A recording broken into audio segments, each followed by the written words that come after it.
السلام عليكم، ازيكم يا حبايبي؟ عاملين ايه؟ النهارده ان شاء الله هنعمل مع بعض فيديو بسيط وسهل جدا. وفيديو انا هعمل صينيه رقاق من غير شوربه. طبعا احنا هنعمل ايه؟ ما عندناش شوربه، مش هنعمل الرقاق، لا هنعمل ان شاء الله وهوريكم تعملوا ازاي. ان شاء الله لحمه مفرومه ايا كان الكميه اللي عندك، ربع اقل من ربع براحتك. قرن فلفل رومي، بصلايه مقطعاها، نص كوبايه لبن، لو عايزه تحطي كوبايه حطي، لو عايزه تحطي نص حطي زي المتاح عندي. معلقتين صلصه كانوا عندي في التلاجة. التوابل بقى عباره عن ايه؟ فلفل اسمر، بهارات لحمه، ملح، بصل بودر وثوم بودر وكاري، ومعلقه سكر، ومكعب ماجي، والرقاق بس. يلا بينا بقى نشوف هنعمل ايه. اهو يا حبايبي حطيت الطاسه على النار، وهنحط فيها معلقه سمنه او زبده اللي يعجبك الموجود عندك برضو زي كده، وهندي اللحمه صدمه زي ما احنا بنديها.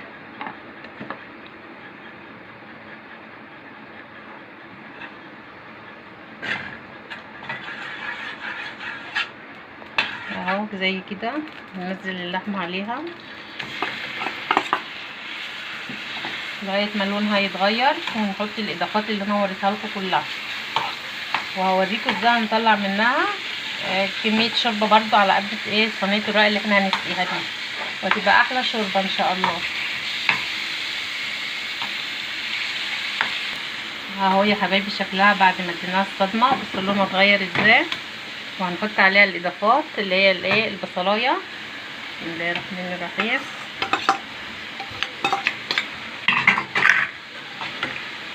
وبرده هنحط بقيه الاضافات اللي هي الفلفلايه الرومي اللي احنا مقطعينها. يعني بصي حته اللحمه الصغيره دي هتبصي تلاقيها كترت معاكي، وهنعمل بيها وليمه ان شاء الله. اهي بصي حجمها ما شاء الله زاد ازاي. والفلفل ده فلفل رومي، لو عايزه تحطي فلفل حامي براحتك، لو عندك اطفال حطي فلفل رومي بس. بصوا بقى حبه اللحمه اللي انا كنت حطاهم بقوا ما شاء الله قد ايه، كيلو لحمه. هنحط ان شاء الله التوابل اللي احنا قلنا عليها.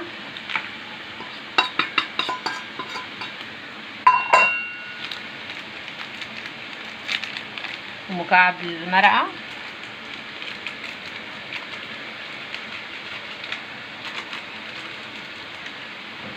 ونقلبها تقليبتين مع بعض بالمكونات دي، ونضيف لها بقى ايه الشوربه اللي هي مش عندنا، اللي هي ايه كوبايه مج ميه، عشان بعد كده لما تستوي فيه هناخده عشان نسقي بيه ايه صينيه الرقاق.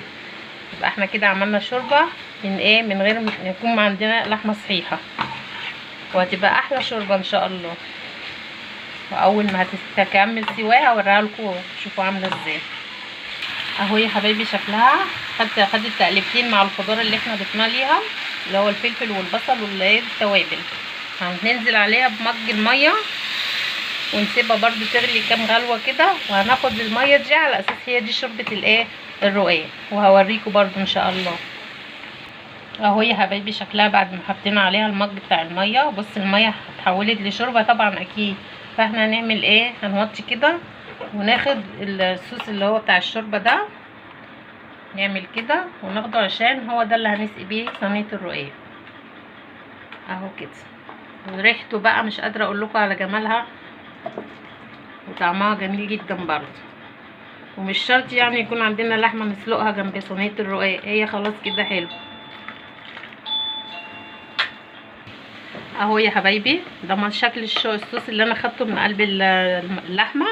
بقى عندنا شوربه اهو، هنعمل منها صينيه الرقاق ان شاء الله. هنحط الايه الاضافات اللي انا قلت لكم عليها، اللي هي نص كوبايه لبن، طبعا هي سخنه. هنحط نص كوبايه اللبن عليها، ومعلقتين الصلصه اللي انا كانوا عندي وحطيتهم، وكده خلاص هنسقي صينيه الرقاق بيها. واحلى شوربه عملناها، واحلى صينيه رقاق هتشوفوها ان شاء الله. اهي هو ده منظر الصوص اللي هنسقي بالرقاق. واللحمه برضو خلاص اتعملت اهي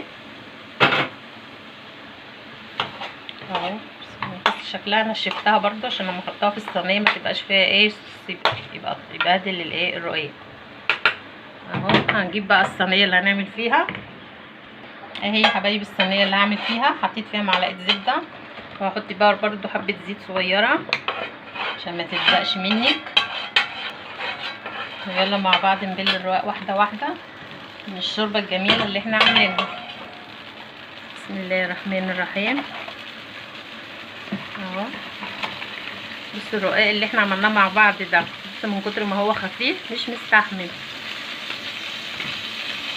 طبعا انا معوداكم هنبل اول ناحيه، والناحيه التانية بتبقى زي ما هي ما بتتبلش. بصوا من غير تبدل خالص عشان ما تلزقش مني. حطينا في قلب الصينيه وهنبل مع بعض تاني واحده تاني ان شاء الله.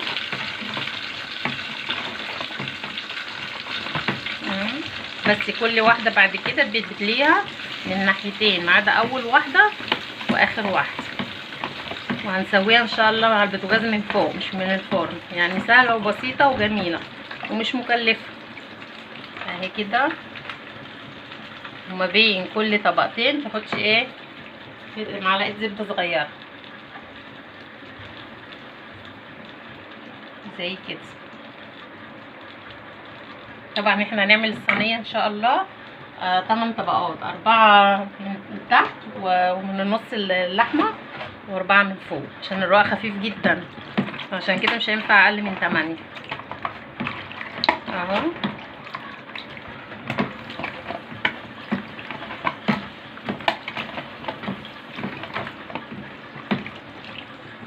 اهو يا حبيبي. وهكذا احنا كده عملنا 3 وهنعمل الرابع، يبقى كده وصلنا لنص الصينيه. وهكمل بقيه الكميه واوريها لكم ان شاء الله. اهو يا حبايبي اللحمه جينا ال4 رقاقات وقمنا حاطين كميه اللحمه اللي احنا عاملينها مع بعض. شفتوا الحته الصغيره ملت الصينيه ازاي، وهاخدنا منها كمان شوربه بنبلي بيها الرقاق، وهوريكم شكلها ان شاء الله بعد ما احمرها من ناحيتين. اهو يا حبايبي عملتها وهقلبها قصادكم واوريكم شكلها. بسم الله الرحمن الرحيم. عملتها على البوتاجاز من فوق. بسم الله الرحمن الرحيم كده.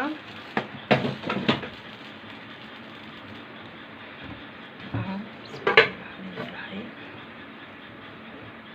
اهو بصوا شكلها عامل ازاي. عارفين اللون ده جه من ايه؟ من معلقه الصلصه اللي انا حطاها، هي اللي بتعمل على احمرار الرقاقه، واللبن بيديها طعم. يعني كل حاجه ضفناها للشوربه اكيد ليها طبعا ايه فايده. وهعمل الناحيه التانية برضو نفس الحكايه، معلقه زبده ورشه زيت بسيطه. يبقى كده عملنا صينيه الرقاق اهي يا حبايبي مع بعض.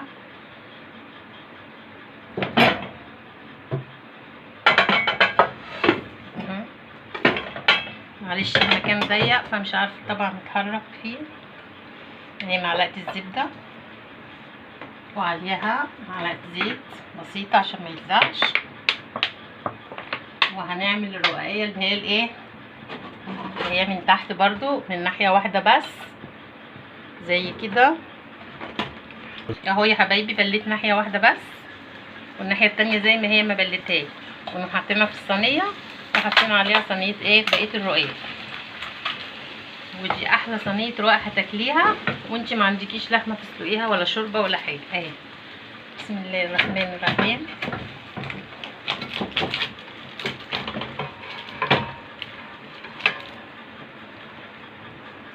اهي يا حبايبي طبعا تسويها بالمنظر ده. وبعد كده لو عايزاها طريه خالص تقومي ساقياها معلقتين من الصوص اللي احنا سقينا بيه الرقاق. لو عايزاها مقرمشه من فوق وفي النص طريه غطيها بغطا حله وخلاص كده يبقى صينيه الرقاق خلصت. وبرده لما هنزلها هوريها لكم ان شاء الله. اهو يا حبايبي ده شكلها النهائي، وايه رايكم فيها؟ لو كانت عجبتكم ما تنسوش الاشتراك واللايك الجميل بتاعكم. والسلام عليكم ورحمه الله وبركاته.